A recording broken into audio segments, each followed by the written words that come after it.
নমস্কার বন্ধুরা, তোমরা সবাই কেমন আছো? আশা করি সবাই ভালো আছে। তো সামনে তো আর কয়েকদিন পর দুর্গাপুজো। আজকে আমি গ্রাম বাংলায় যেভাবে খই ভাজা হয় দুর্গাপুজো, সেই খই ভাজবো।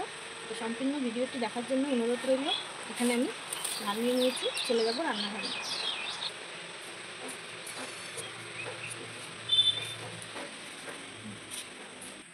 এই যে আমি সুন্দর খই ভাজার ধান নিয়ে নিয়েছি।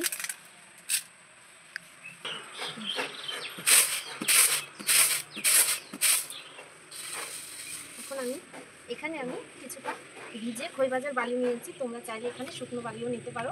শুকনো বালিতে অল্প উনুনে গরম হয়ে যাবে, আর ভিজে বালিটা অনেকটা টাইম লাগবে গরম হতে। তো এখানে শুকনো বালি হলেই ভালো হয়। তো আমার কাছে শুকনো বালি ছিল না, আমি ভিজে নিয়ে নিয়েছি। চলো তাহলে খইটা ভাজা শুরু করি।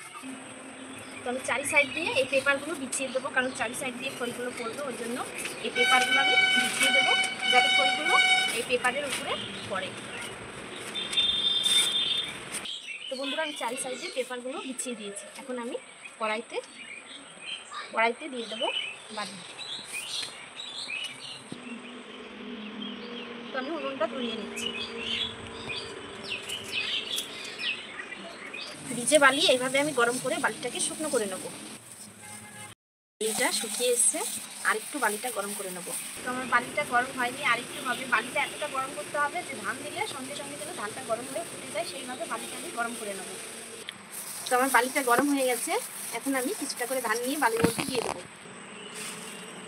এখান থেকে এক মুঠ ধান নিয়ে নেবো, দিয়ে দেবো বালির মধ্যে।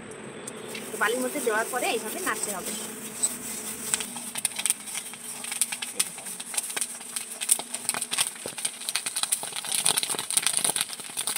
কত সুন্দর খই দিয়েছে,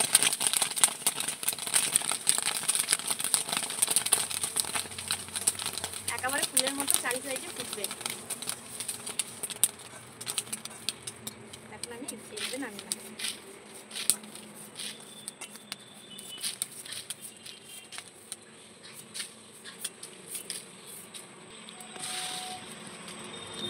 আবার দিয়ে দিচ্ছি।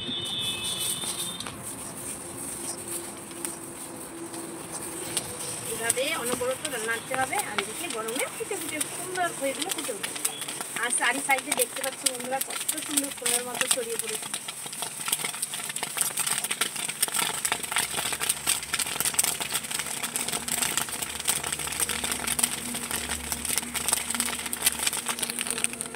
এই কাজগুলো আগে গ্রামের যে দিদা ঠাকুমা আমার মারা এইভাবে আগেকার দিনে খই ভাজতো।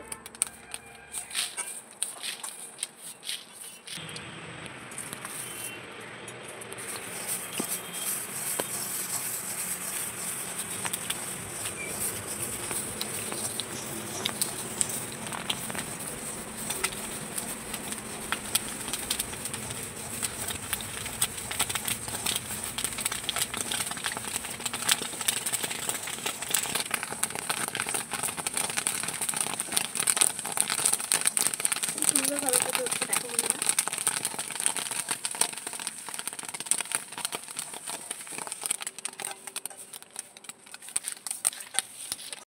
মচমচা করে খইগুলো ভেজে নিয়েছি। এখন খই থেকে যে এই ধানগুলো আছে, সেই ধানগুলো আমি এইভাবে আস্তে আস্তে ডলে ডলে বের করে নেবো, অল্প অল্প করে। এইভাবে আস্তে আস্তে ডলে ডলে বের করে নেবো।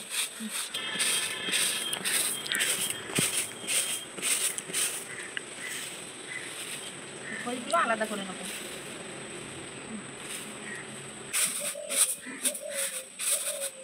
এইভাবে ধানগুলো এক সাইডে আর খইগুলো এক সাইডে করে নেবো। মচমচা করে খইগুলো ভেজে নিয়েছি। এখন খই থেকে যে এই ধানগুলো আছে, সেই ধানগুলো আমি এইভাবে আস্তে আস্তে ডলে ডলে বের করে নেবো, অল্প অল্প করে। এইভাবে আস্তে আস্তে ডলে ডলে বের করে নেবো।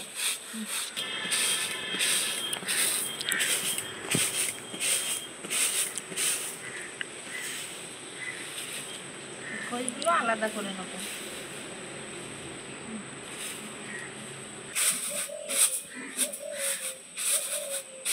এইভাবে ধানগুলো এক সাইডে আর খইগুলো এক সাইডে করে নেব।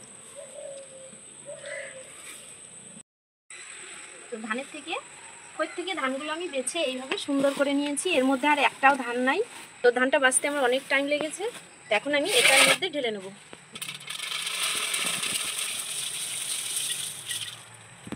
এখন আমি এখানে উনুন ধরিয়ে দিয়েছি, আর এখানে আছে এই যে ঝোলা গুড়।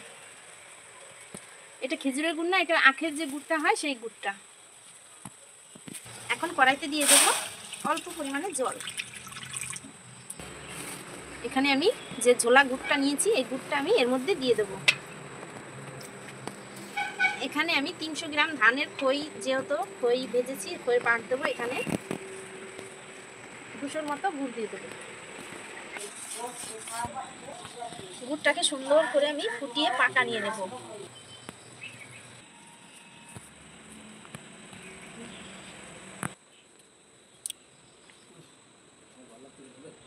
তো বন্ধুরা, প্রায় আমার পুরটা হয়ে এসছে, আর একটু লাগবে। এই যে যে পুরটা করছে এর সঙ্গে পরে দেখতে পাচ্ছ কিছুটা আঁশ উঠছে, আর একটু আঁশুরা বাকি আছে, আর একটু জাল দিয়ে ফুটিয়ে নেবো গুড়টাকে।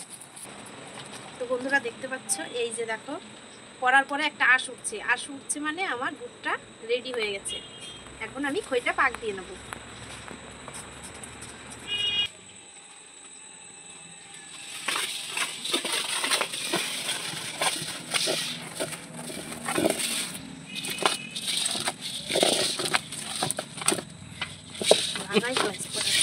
দেখো বন্ধুরা কত সব পাক উঠছে।